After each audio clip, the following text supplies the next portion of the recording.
Good afternoon, everyone. Welcome to the second session of the day, which is the macro session, themed the ACES turning adversity to advantage. My name is Zamro Zulkafli. I'm the senior economist with the Maybank Investment Banking Group based in Kuala Lumpur.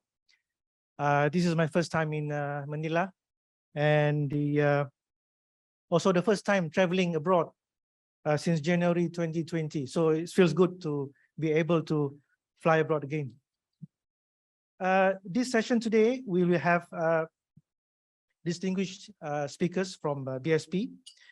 We have Governor Benjamin Diokno, which will be we're putting up the pre-recorded presentation by him.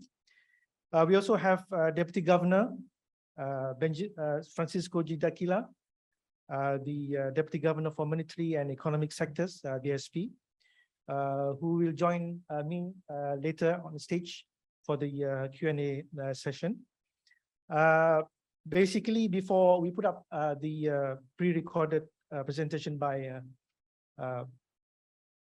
Governor Diokno, I will run up briefly our views on the global economy and regional economy, just to give the setup and the context so that the presentation by Governor Diokno will fit in well for the in terms of looking at the what are the headwinds and tailwinds for the Philippines economy. Before we put up the presentation by Governor Diokno, allow me to introduce Governor Diokno. Dr. Diokno is the current governor of the Bangko Sentral Filipinas, BSP. Prior to his appointment, he served as budget secretary from 2016 to 2019. On his third tour of duty at the Department of Budget and Management, he pursued an expansionary fiscal policy to finance investments in human capital development and also public infrastructure. Under his leadership, the BSP was among the first central banks in the world to respond to COVID-19 crisis. The prompt and extraordinary monetary measures provided a significant cushion to the current state of the Philippine economy. Against this backdrop, international publication The Banker named him Global Central Bank Governor of the Year 2022, which is the first for the Philippines.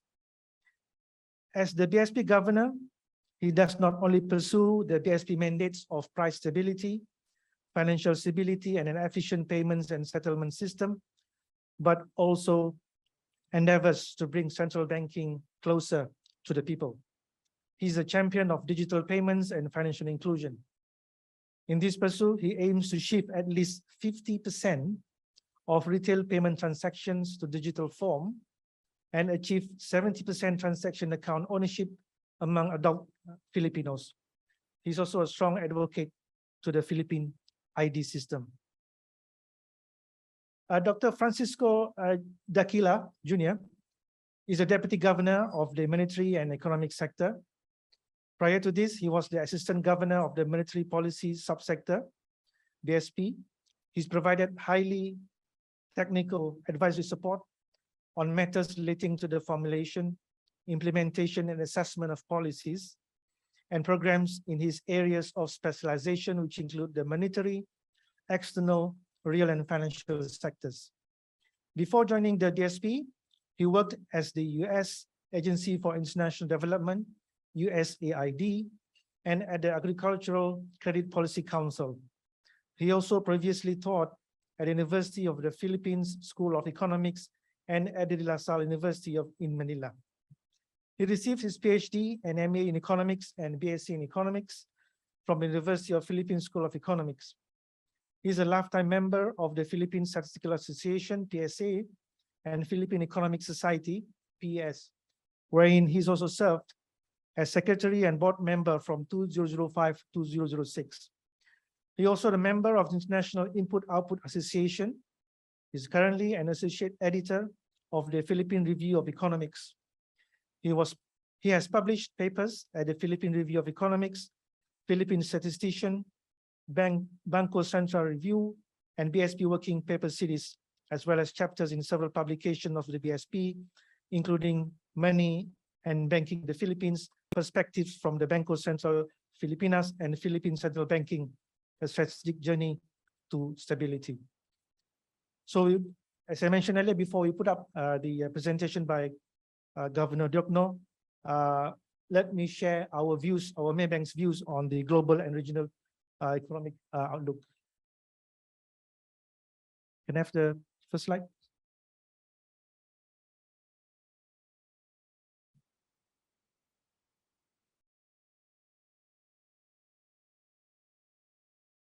So the main theme of economic outlook is reopening. It's a tailwind versus the fog of wars, which are the headwinds. And if you look at the next slide, this is the global composite PMI dashboard. We look at the global economic activities have eased since first quarter of 2022. The uneven of the three things. Firstly is the Russia-Ukraine war, which have very much impact on the global commodity prices and the supply as well. Secondly, you look at the China's policy of zero COVID-19 cases, which involves still lockdowns, and also the US-led global interest rate hikes, because you know the US economy has been growing faster than expected, which also contributed to the high inflation and improve in the labor market. Next slide. As such, we see the global economy growing at 3.5% this year, slightly slower than 6.1% last year. Even 3.5 is still being downgraded because IMF last year are looking at the global economy to grow at 4.4, 4.5%. But nevertheless, you look at the ASEAN 6, still managed to sustain growth at 4.9%. This is our expectation, our forecast, and to maintain that at 4.8%. And for the Philippines, we are looking at growth this year at 6.5% and maintain it to 6.2%. 6.5% is basically the highest among ASEAN 6. We expect that to be maintained by the continued improvement in labor market and the private consumption. Next slide. Next slide. And the main thing about the ASEAN 6 manage to maintain and sustain the growth of 4.9, 4.8% is the economic reopening, which kicking in as full primary 2 doses vaccination has surpassed 60%. If you look at this table, most countries, actually all countries already surpassed 60%, but of course the speed of achievement, the 60% level is different between one country to another. We know that Singapore has been ahead of other countries in ASEAN. That's why we see the Singapore's economy growth has been ahead of other ASEAN countries. As such, the inflation and labor market have been better than expected, and as such, we have seen Singapore is the first. The Monetary Authority of Singapore is the first central bank in ASEAN 6 to start with the monetary tightening cycle, which then followed by Bank Negara in Malaysia and also BSP recently. Next slide. And the economic reopening have been positive to the mobility, Google Mobility Index, and also the international air passenger arrivals. From my experience yesterday, flying in from Kuala Lumpur to Manila, the airport in KL and airport in Manila is been busy. I think there's more people are flying abroad. And also, I think if you look at the next slide, because of the opening of the economy, more people are traveling abroad. That's contributed to the improved labor market.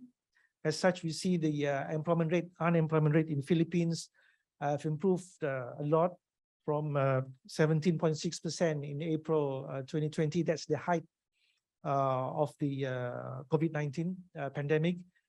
It's improved to 5.8% in March from 6.2% in January and February. Then I think with the continued opening of the border, the tourism industry getting a boost from this. I think we should see further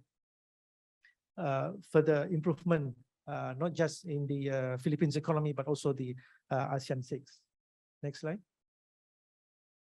But the thing is, despite the positive outlook, we're looking at the economy, reopening, vaccination process has been, above expected.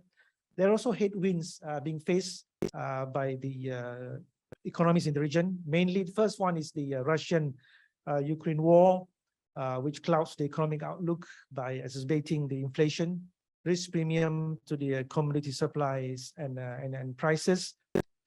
Next slide.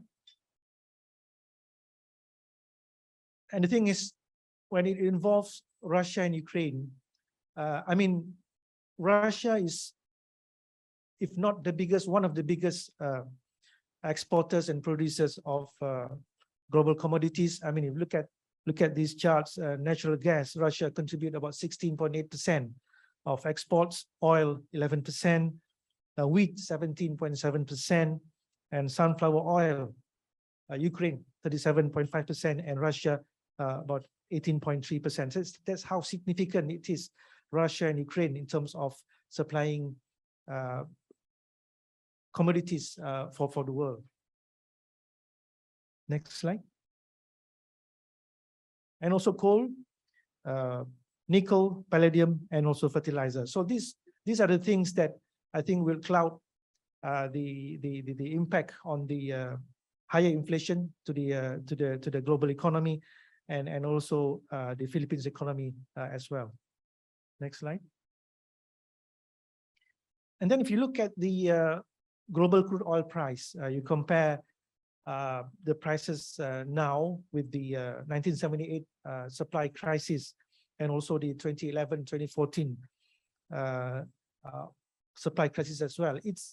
I mean, the severity is almost similar. That's why I think if the Russia-Ukraine war continued prolonged longer than expected, then I think that will be continue disrupting the supply chain, and as well as continue disrupting the global economic growth. But the thing is, if you look at next slide. But the thing is, at least we look at this is the forecast by U.S. Energy Information Administration, the EIA.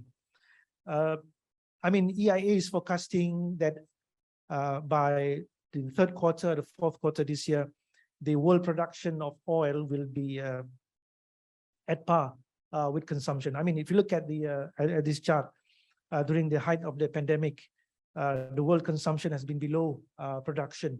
Hence, when the economy recovers, the oil and gas industry are still under investment and cannot cope with the higher demand for consumption. So at least I think from this forecast, we have hope that the global oil price will be back to at least not at this level from the third quarter and fourth quarter onwards. Next slide. So just now, the first impact from the Russia-Ukraine war is the global commodity prices, which impact inflation.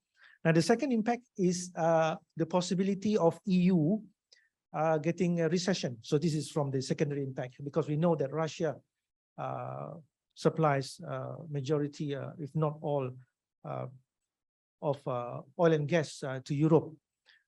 Look at the ASEAN exports to Russia, is very small, very minimal, insignificant, about 1 to 1.6%. But if you look at the ASEAN exports to EU, then I think that's we need to be worried about. Hence, I think if you look at the next slide, we estimated that for every 1 percentage point drop in EU's real GDP growth, countries like Singapore, Taiwan, and Hong Kong will be hardest hit. And of course, if the 1% drop in global real GDP growth, again, the more open economies like Singapore, Taiwan, and Hong Kong, which more dependent on trade, will be largely affected by that. As far as Philippines concerned, we look at that if the EU's GDP dropped by 1%, 1 percentage point. We are looking at Philippines economy to be affected by to be down by 0.43 percentage point. Next slide. So the first factor just now, headwinds, is the Russia-Ukraine war. The next factor is the China lockdowns. We know that China is taking the view of zero COVID policy, and hence the lockdowns in the economy. Hence the continued sub 5% growth quarterly GDP since third quarter 2021 against the official target of 5.5% is, I think, it's worrying. If you look at Bloomberg, I think yesterday already the forecast by Bloomberg is the China's economy to grow by only 2.8% for this year. So I think if China economy is going down, I mean, its growth is lower than expected, then I think that will have negative repercussions from to the global economy. Next slide. And the main channel is via trade. If you look at the trade with China, the top three will be Indonesia, Taiwan, and Vietnam. So these are the countries that will be mostly affected if China growth going lower than the 5.5% as target by the Chinese authority. Next slide. So coming to the third factor, this is the aggressive US rate hike. This is basically our view on the interest rate monetary policy normalization and tightening. It's gathering momentum. We are looking at the US Fed to raise interest rate by 275 basis points this year, but only 50 points next year, because we believe we are taking the view that the US is already behind the curve. That's why they are more aggressive in terms of raising interest rates. And in this part of the world, ASEAN 6, we already seen Bank Negara and BSP following the US Fed by raising interest rate. But of course, as I said earlier, Singapore already done that last year in October by tightening the monetary policy. But of course, I think the US Fed will be front-loading a lot of the interest rate hike this year rather than next year. Next slide. As far as inflation rate are concerned, I think this is the main issue for a lot of countries in not just in the region but everywhere else, except for except for Malaysia and Indonesia. For Malaysia, the government extended subsidies. It's a blanket subsidies for petrol and diesel, so everybody got the subsidies. But the thing is, it's having a threat because eating up the fiscal position of the government. That's why you see the inflation rate in Malaysia, we expect only 2.7% against the long-term average of 3.3%. But for Singapore, it's already 4.8% year to date against the long-term average of only 2.5%. Indonesia, the central bank target is between 2 to 4%, and inflation is currently at 2.3%. So they're still comfortable with that. That's why we don't see Indonesia raising the policy rate. Thailand, 4.7%, a lot higher than the 1 to 3% target range by the central banks. But the thing is, Thailand still haven't made any move as far as raising the interest rate concern, because they are worried about the recovery process of the economy. And of course, Philippines, yesterday PSA released the latest headline inflation, 5.4% for May, higher than 4.9% in April. That makes the year-to-date 4.1%. This is 3.7% is excluding May, so 4.1% excluding May, which is higher than the 2 to 4% central bank targets by BSP. And Vietnam also currently at 2.3%, which is a lot lower than the 4% target by the central banks. Coming into the last slide, Of course, we are looking at the the headwinds coming in from the Russia-Ukraine war that pushing up global commodity prices, especially oil price. But based on the recent IMF study, it shows that the oil intensity, which is defined as barrels of oil needed to produce $1 million in real GDP, has gone down. So at least this gives some positive note that despite the high global crude oil price, the impact on the economy is less negative now than it was before. So this is based on the studies by IMF. So I think with that, I would like to put up the presentation by Governor Diokno.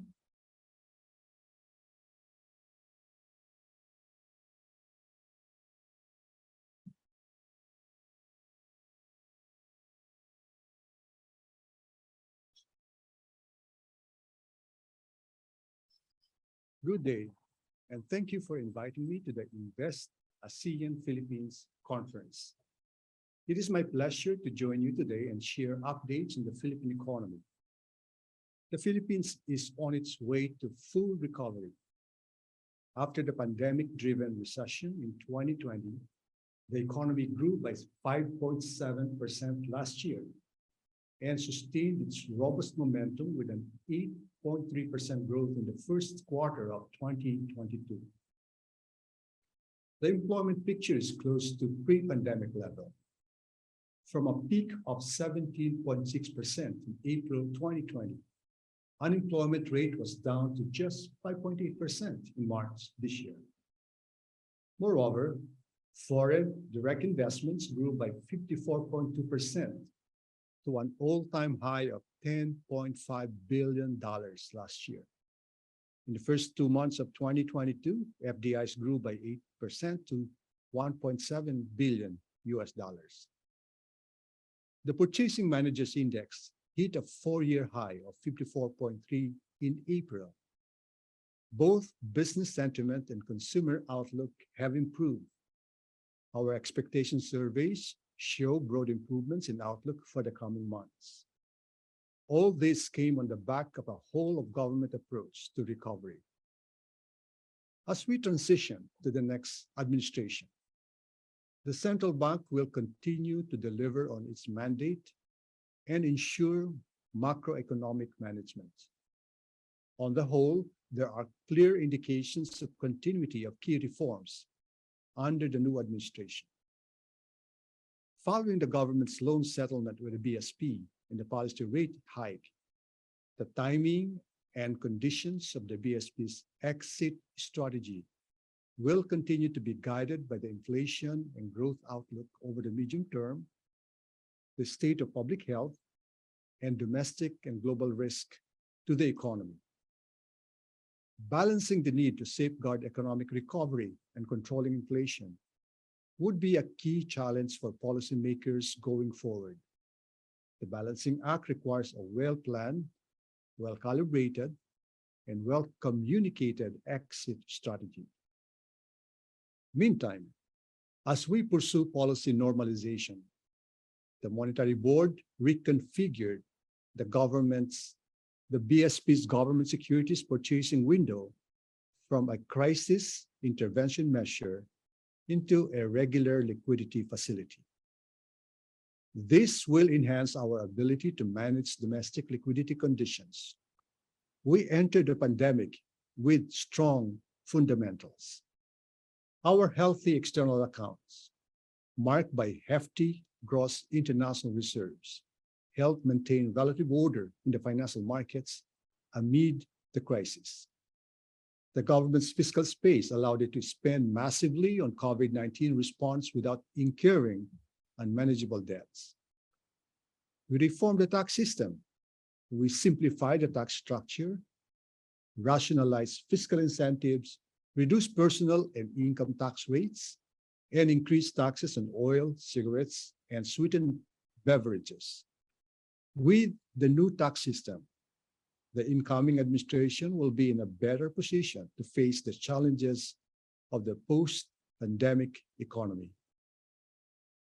At the IMF World Bank spring meetings in April, economists were encouraged to set longer-term goals that go beyond the immediate challenges of achieving full recovery from the pandemic and tempering the impact of the Russia-Ukraine conflict. Such goals include reskilling and upskilling of workers, pushing for digital transformation, and promoting a more sustainable future. I'm proud to share that we are making progress on these fronts. On reskilling and upskilling of labor, concerned government agencies in the Philippines have rolled out programs to help workers adapt to changing labor demands. On digital transformation, the BSP's policy agenda include digitalization of the country's payment system. By 2023, we aim to digitalize at least half of all retail payments and ensure at least 70% of Filipino adults have transaction accounts. Complementing this reform is the recently passed Financial Consumer Protection Act. The legislation provides regulators more power to act on and improves the resolution mechanisms for the financial consumer complaints. The BSP has also issued 6 digital banking licenses in line with our digital payments transformation roadmap. On sustainability, the BSP is at the forefront of promoting sustainability principles in the financial sector. We have issued regulations requiring banks to incorporate such principles into their operations. We're also among the early investors in the Bank for International Settlements Green Bond Fund and the Asian Green Bond Fund. All these initiatives advance global and regional cooperation efforts, with BSP putting a premium on the importance of international partnerships. In the recently concluded ASEAN and ASEAN +3 meetings, we actively discussed and promoted sustainable finance, payment connectivity, and trade facilitation. The BSP also actively participates in the discussions and negotiations that enhance regional and bilateral safety nets, such as the Chiang Mai Initiative multilateralization and the bilateral swap arrangement with Japan. We also engage with other central banks and financial services authorities in and out of the region to further strengthen bilateral ties through knowledge sharing and information exchange. The BSP has active memoranda of understanding with our counterparts in Indonesia, Mauritius, and Singapore in payments, banking, and sustainable finance. Despite the challenges, regional cooperation continues to thrive with ongoing and new initiatives to further cement the groundwork for future aspirations. The Philippine government did not let the unprecedented crisis go to waste. Amid the pandemic, it continued to pursue game-changing reforms to make the Philippines a preferred investment destination. For instance, the Corporate Recovery and Tax Incentives for Enterprises, or CREATE law, cut corporate income taxes and rationalizes the fiscal incentive system. In addition, 3 landmark laws were enacted to further open the Philippines to foreign investors. This include the amended Retail Trade Liberalization Act, the Foreign Investments Act, and the Public Services Act. As you know, the government invested heavily in public infrastructure. The goal is to make up for past neglect, which made the Philippines one of the laggards in public infrastructure in the ASEAN region. From 2018 to 2021, infrastructure spending as percent of GDP averaged 5%. In 2021, actual infrastructure spending reached 1.1 trillion pesos, or 5.8% of GDP. These numbers tell the story of an administration that has succeeded to improve mobility and create a better investment climate. As such, the next administration will inherit a potentially bigger and stronger economy, owing largely to a better state of infrastructure. The next administration will receive a long list of implementation-ready infrastructure projects. It ought to continue a total of 88 infrastructure projects for completion in 2023 and beyond. The next administration must build on the gains of the past administration without compromising fiscal consolidation. This will come with strategic investments in select infrastructure projects, particularly those with high economic impact. Considering this, we're optimistic that the Philippine economy will post an even better performance following a solid rebound last year. We expect the economy to grow by 7 to 8% this year and by 6 to 7% next year. Having said this, like the rest of the world, the Philippines faces risks to its growth outlook, such as the prolonged Russia-Ukraine conflict. On the Russia-Ukraine conflict, its impact will be mainly through higher energy and oil prices, but we expect it to be manageable. Based on latest estimate, inflation could settle within the revised government target range of 3.7 to 4.7% this year. The BSP supports timely implementation of targeted non-monetary measures by the national government to prevent price pressures from broadening. For its part, the BSP continues to stand ready to take preemptive action when we see threats of disanchored inflation expectations. In closing, the Philippines has rebounded solidly from the COVID-19 crisis, but we must all continue to work together to overcome current and emerging challenges. Now, more than ever, we must put a premium on a stronger international cooperation to achieve our vision of a green, resilient, and inclusive global economy. Thank you for your attention.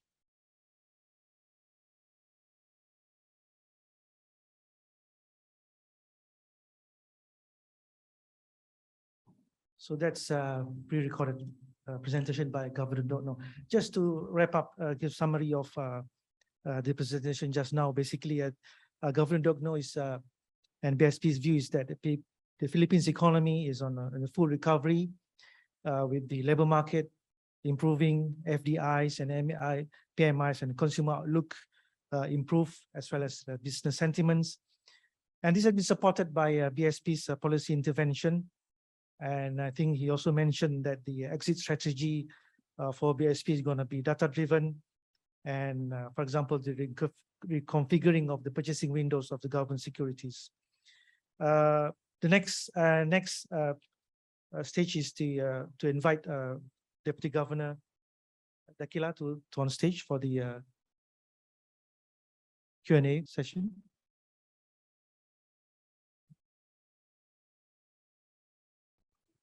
Hello. Okay. Good afternoon to everyone. Testing. Okay.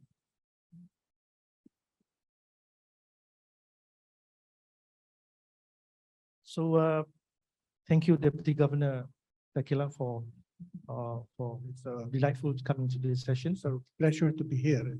Yeah. Feedback.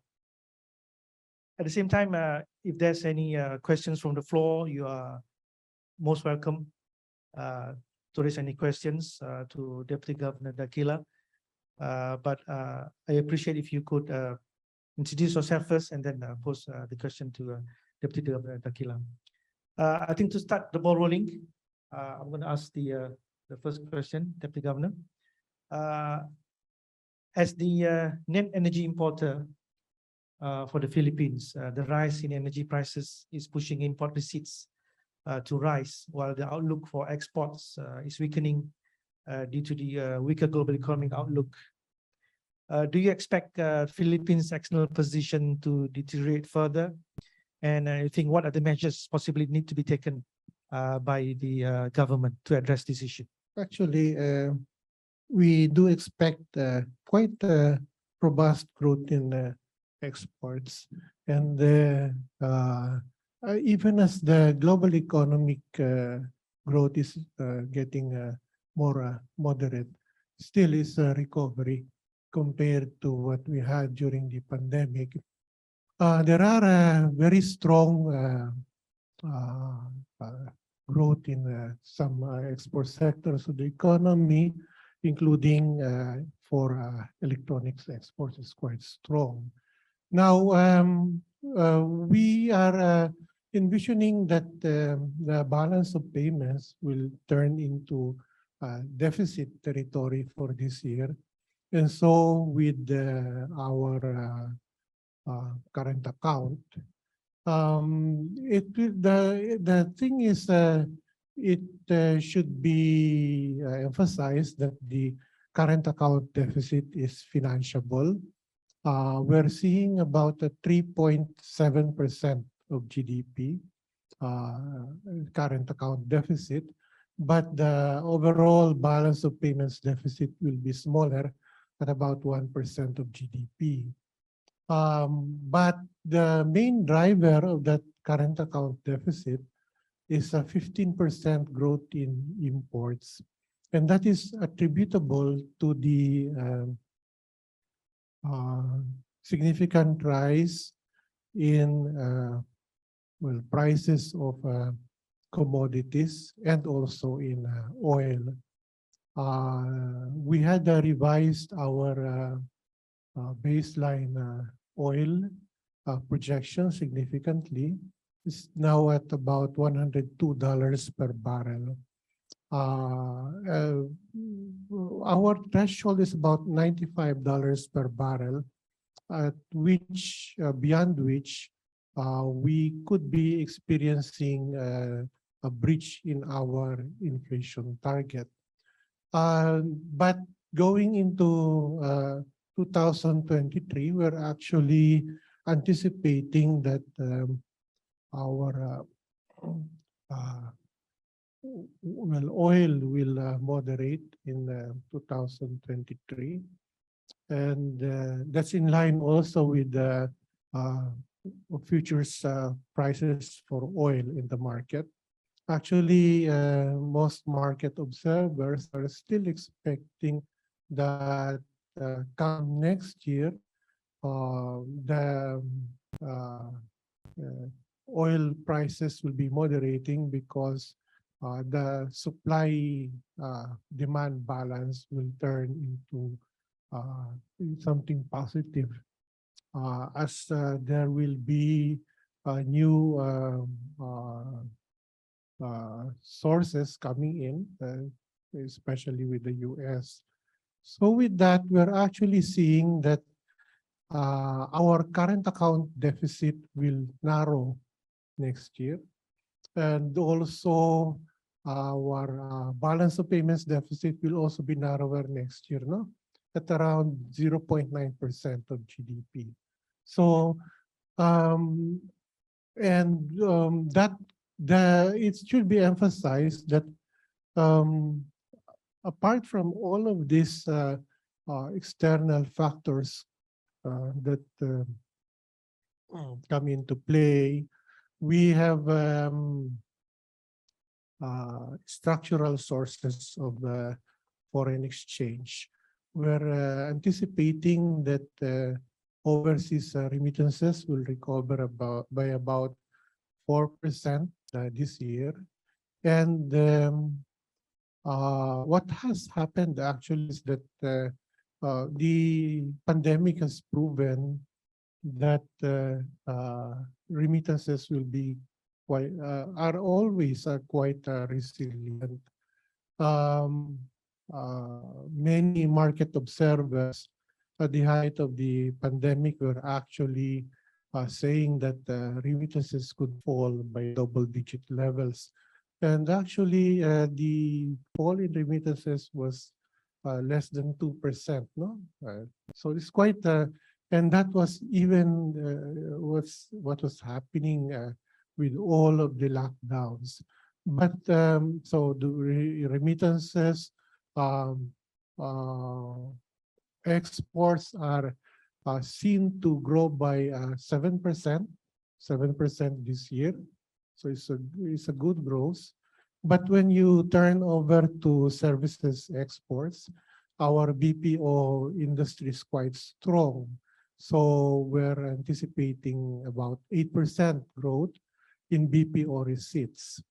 And actually, this is something that also comes into play with opening up of the economy. Um, at the end of last year, we were thinking that travel receipts will recover by about 25% this year. We have actually revised that to 100% growth as tourism now recovers.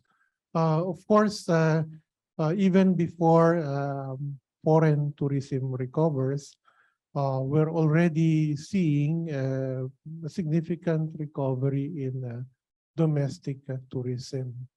That's shown by anecdotally, but what you are seeing, it's also shown in real time when we look at the very high frequency mobility indices. So you earlier I noticed that you presented Google mobility indices. We also have Waze indices coming from Apple. And what you'll see is that across all sectors of the economy, the level of activity now, or mobility, is actually now at par with what was transpiring before the onset of the pandemic. That's something very different from what you see at the height of the pandemic. The other thing that has happened is time spent in residences has fallen, but it has not fallen to back to the pre-pandemic level. And that's an indication from what we're seeing that there has been some adaptation in work practices, some flexibility, with some businesses now making it possible for the labor to do more work at home. Okay, so again, that's reflected, all of this is reflected in what you're seeing in the foreign exchange market. Actually, you look at it region-wide, all currencies are actually, well, most currencies are weakening against the dollar. That's to be expected as the Fed aggressively tightens up. But you see the peso is comparing favorably to the adjustments in other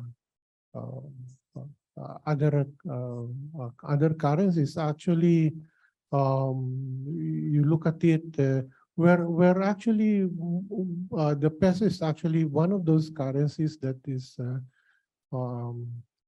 would say, in real terms, actually, it's even stronger compared to some of the other regional currencies. Yeah, I think when we talk about currencies, you compare even ringgit. I think ringgit is the worst performance currency in the region. I mean, despite Malaysia producing palm oil and crude oil, and with prices at this stage still very bad. But peso, I think, have been done quite well in that sense. But I just want to get your forecast just now. You're looking at crude oil price at $102 US Under dollar per barrel $2 per barrel.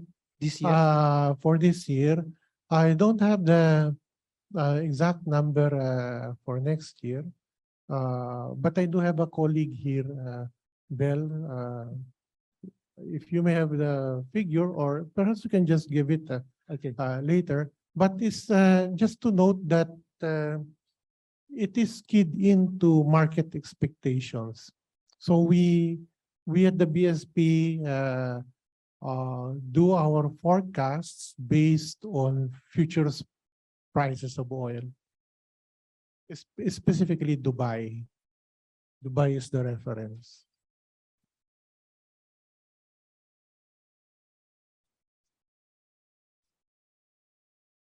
Coming to the next question. The global economy is facing headwinds from I think mentioned a few times already, the Russian-Ukraine war, and the aggressive US military tightening cycle and China's economic slowdown from the COVID-19 lockdowns. What do you think the government's priority in the short term, and to make sure that we can achieve the 7 to 8% growth target for this year? Yeah, it's a very good question. Actually, as has been mentioned in the presentation, the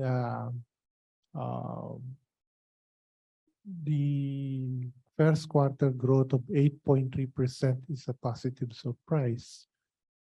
And I think it shows the fruit of all the structural reforms that have been implemented. And it shows the underlying strengths of the economy. And all that's the most important thing that needs to be done is to open up the economy. That 8.3% was achieved even as if you look at what happened during the first quarter. I think in the first months of the year, there was a surge in cases of COVID because of the Omicron variant. And again, you'll see that reflected when you look at the mobility indices. There's a dip when you look at the indices for January, the early part of the year, but there's a recovery. So the key here would be really to control the, well, this really the source of all the problems that we're encountering, at least before the Russia-Ukraine war, the COVID pandemic. So the key is to be able to control the spread of the virus. And thankfully, it has been quite some time now, and we're seeing quite a stable case load for the Philippines. Surprisingly so, perhaps, no, compared to some other economies in the region. But that is perhaps also attributable to the attitude of people.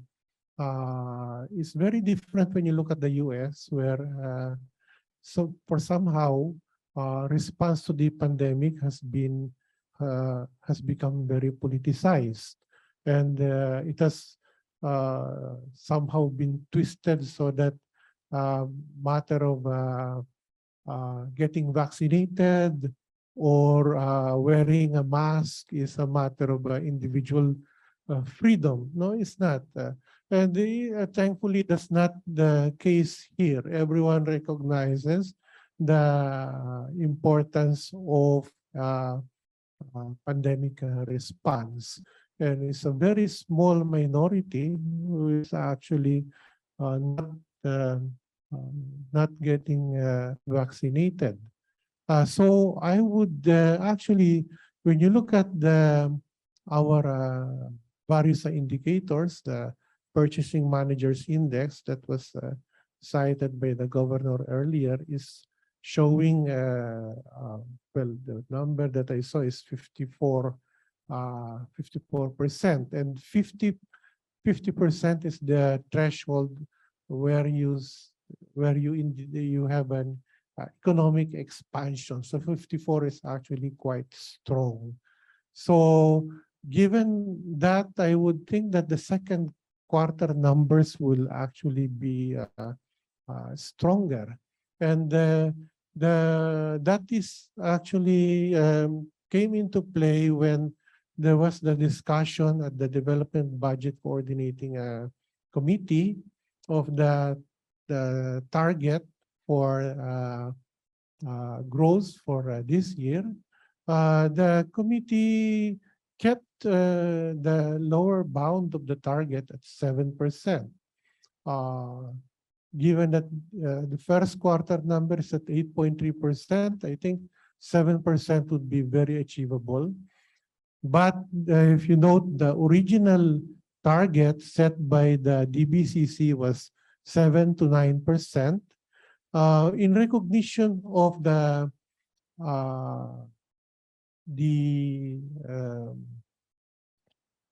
downside risks and the headwinds posed by the Russia-Ukraine crisis, the upper bound was moderated. So it's no longer 7 to 9%, it's 7 to 8%. But as you've said, that will put us at the forefront of the growth in the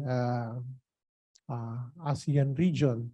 And I don't know if you've noticed it in the PowerPoint presentation of the governor, where he cited the IMF's projections as contained in the World Economic Outlook. The Philippines has has the distinction of everywhere in the region, and for most many other regional groupings, the IMF has been downgrading the growth prospects. But it's on a positive note, the growth assessment for the Philippines was actually upgraded by the IMF. And that's something that that momentum is something that we should not lose. So the growth forecast target for this year is between 7 to 8%. 7 to 8%. The IMF forecast is a little bit more conservative than that, but it's been upgraded by the IMF. But for next year, the DBM still. Oh, the DBCC is saying that growth will moderate to 6 to 7% for next year. Actually, if you've been looking at the long-term growth trend for the Philippines, there's a concept called the potential growth. It's the growth of capacity for the country. And what we've been saying for a long time is that capacity has been growing at a range of about 6 to 7%. So what that really means is that next year, we will be going back to our potential growth. Of course, because of what happened during the pandemic, we're actually only now are getting back to the level of economic activity that we experienced before COVID-19 came in. So if you look at the trajectory of the Philippine economy, how we were doing before the pandemic and how we're doing now, we are now going back to the growth rate that we were experiencing before the pandemic, but still we are significantly below the past that would have been experienced by the economy had the pandemic not taken place. And that's really some scarring effect for the economy. So the challenge going forward would be to accelerate growth so that you minimize that scarring effect going forward.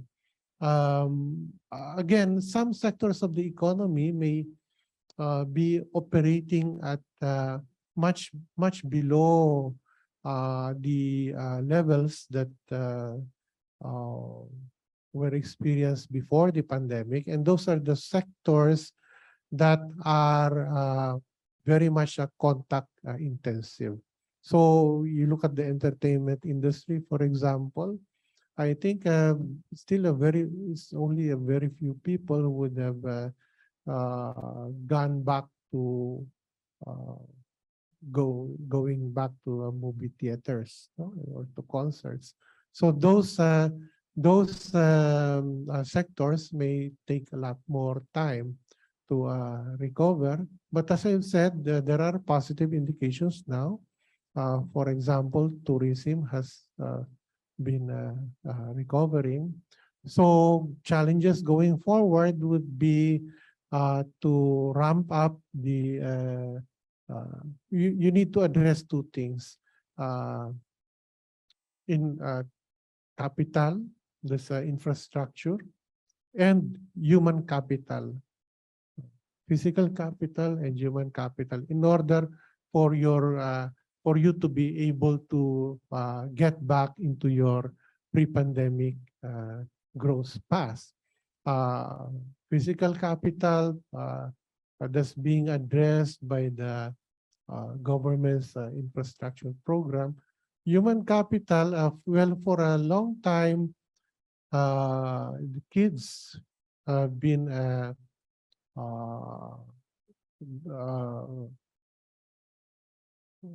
going to, I would say, it's a paradox, going to school at home.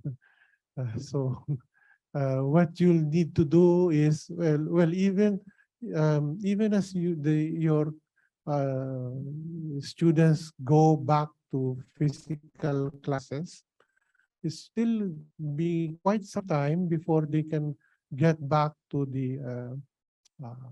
well, the level of they have to regain their level of uh, um, education, no? Especially for the smaller kids. I think they've been so accustomed now to home study, and there's some reluctance to go back to school. So they have to uh, learn again. I think it's very hard to control, children schooling from home because they're in front of the computer and they can do anything Yes, they want. and there are many accompanying challenges. If you do homeschooling, that's something that would be, well, I would say, it would impact different income classes differently. You would have a lot more challenges for the lower income classes. First, you don't have some don't really have access to computers, and then generally, no, is for all the challenge of having fast enough internet, broadband. Thank you, Deputy Governor. I want to touch about BSP's recent action of raising the policy Yes, interest rate by 25 yes. basis point on 25 basis yeah, points this on- May. last May. And I think market is expecting another round of interest rate hikes by BSP.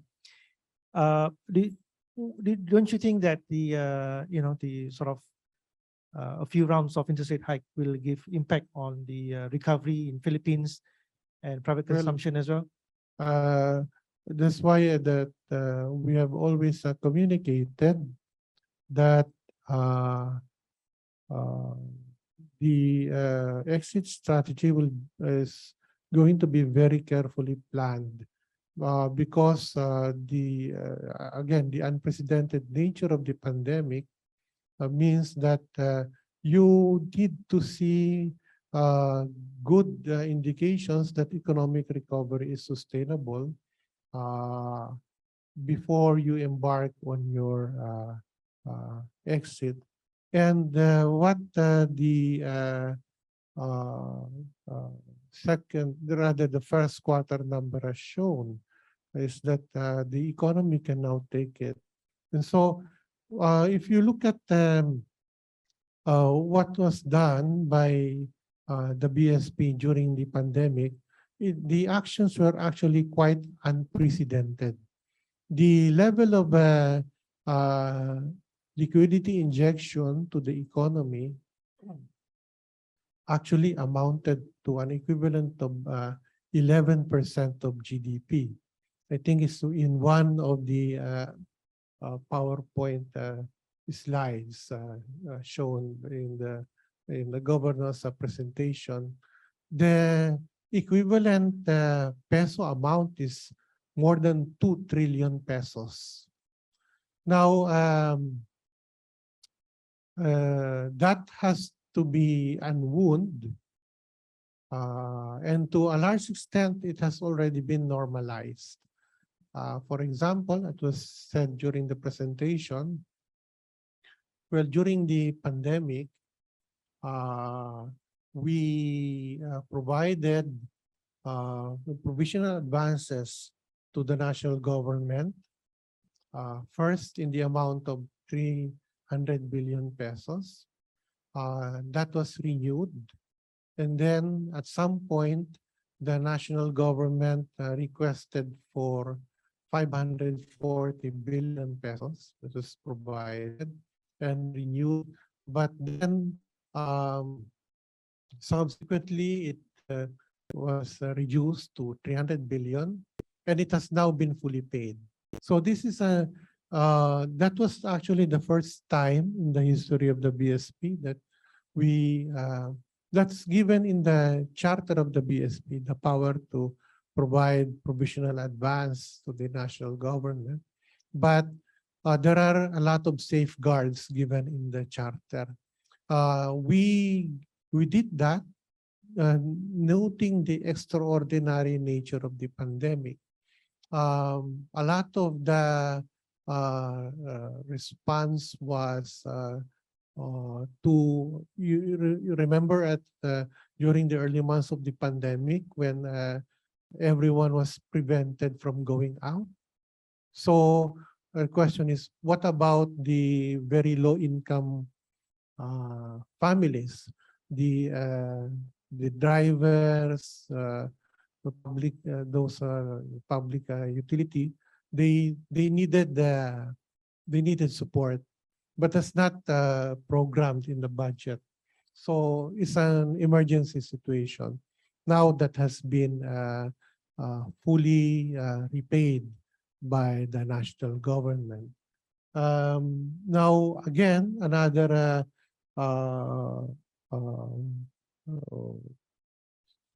half actually of the 2 trillion peso liquidity injection consisted of our BSP's purchases of government securities in the secondary market.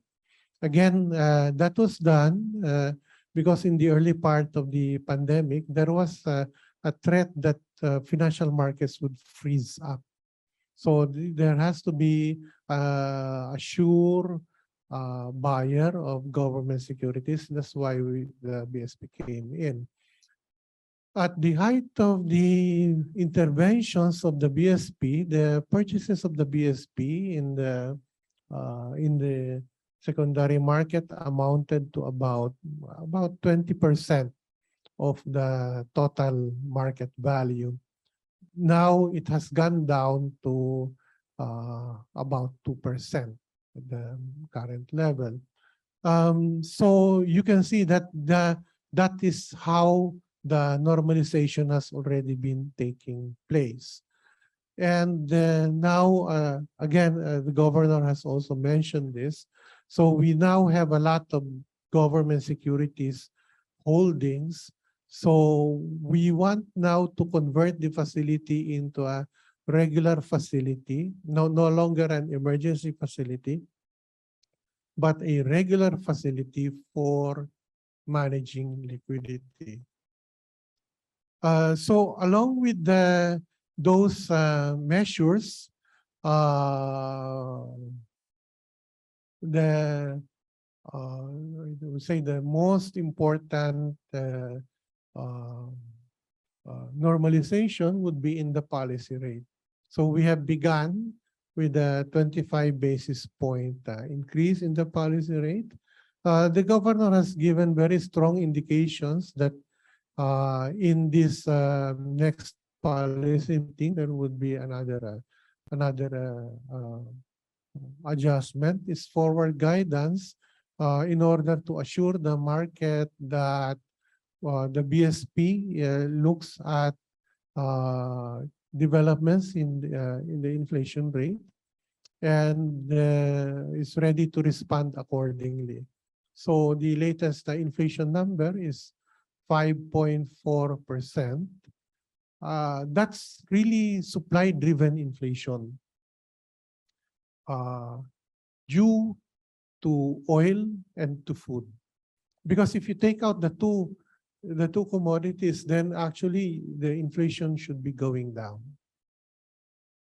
Without the oil price shocks, without the food issues, specifically on pork and on some other food commodities, including fish, then inflation is actually moderating. You mentioned just now the government purchasing government securities. You establish a windows. I think I remember reading it somewhere in the media saying that BSP has this sort of 1 hour window to purchase government securities. What is significant of? We're now looking at how to modify all of these instruments. Most important modification will be that we change from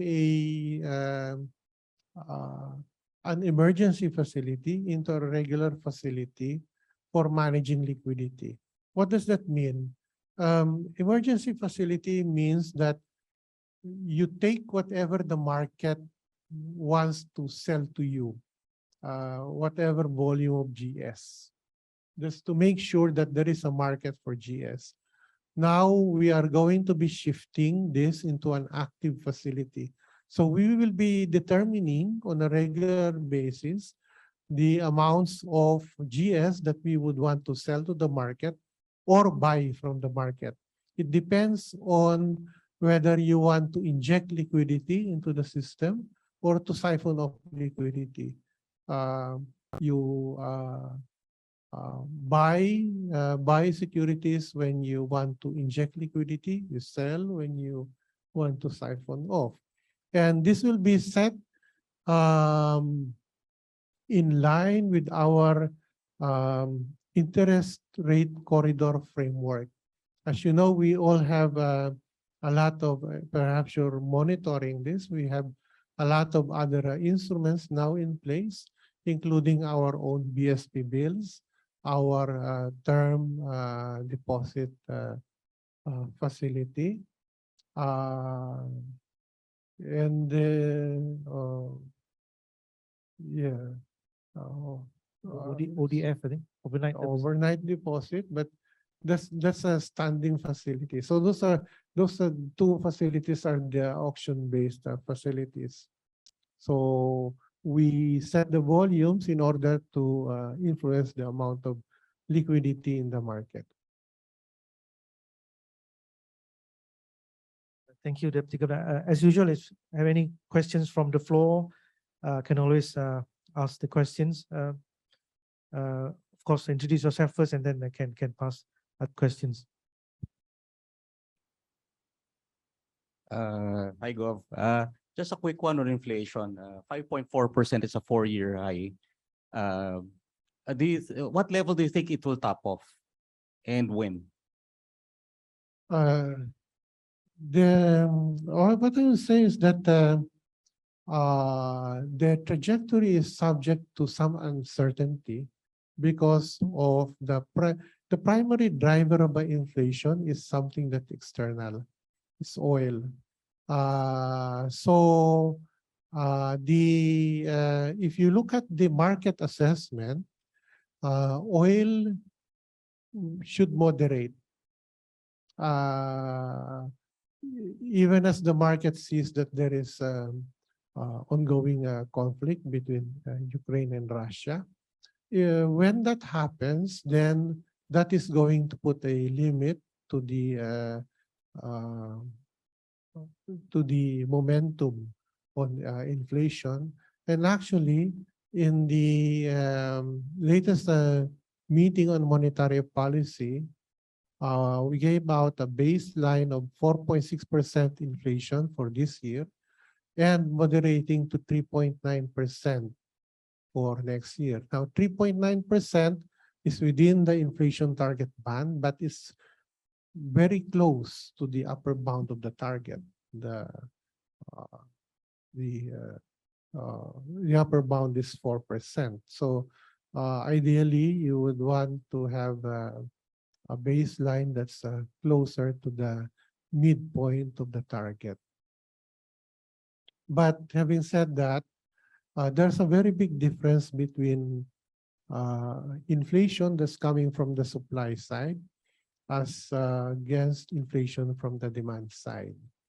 Demand-driven inflation tends to be more permanent, whereas when inflation is coming from supply shocks, it's actually not a shock on the inflation rate per se, but a shock on the price level. There's a difference because a price level shock means that if you have prices here, there's a shock. It stays high, but it's flat.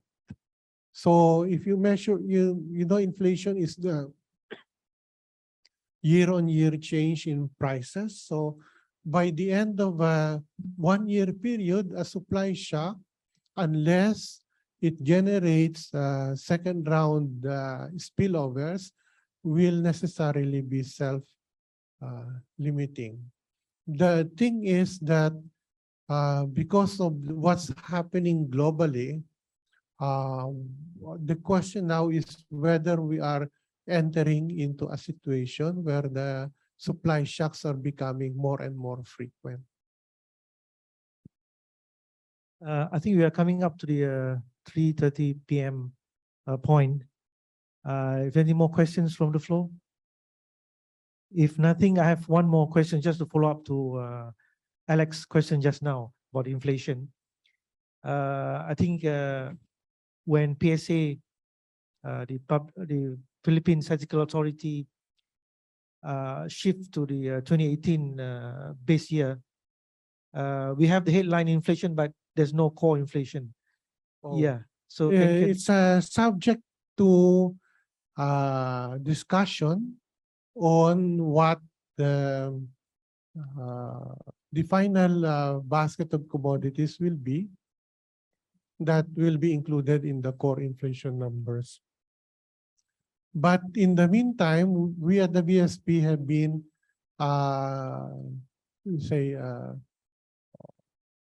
doing a core inflation, internal core inflation numbers, just seeing what core numbers would be if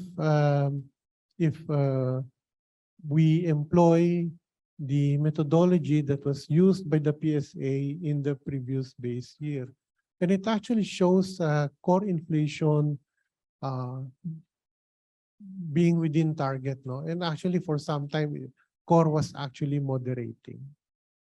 Actually, if you look at the composition of the consumer basket and you look at it on a very disaggregated level, you would see that there are only a few items that are driving the inflation rate, that's driving the inflation rate up.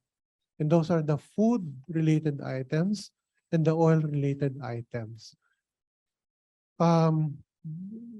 If you look at it on a disaggregated level and you look at the CPI items with inflation rates below 2%, actually, that's the lower bound of the inflation target, you'll see that these items really account for more than half of the consumer basket. So I'll emphasize that again.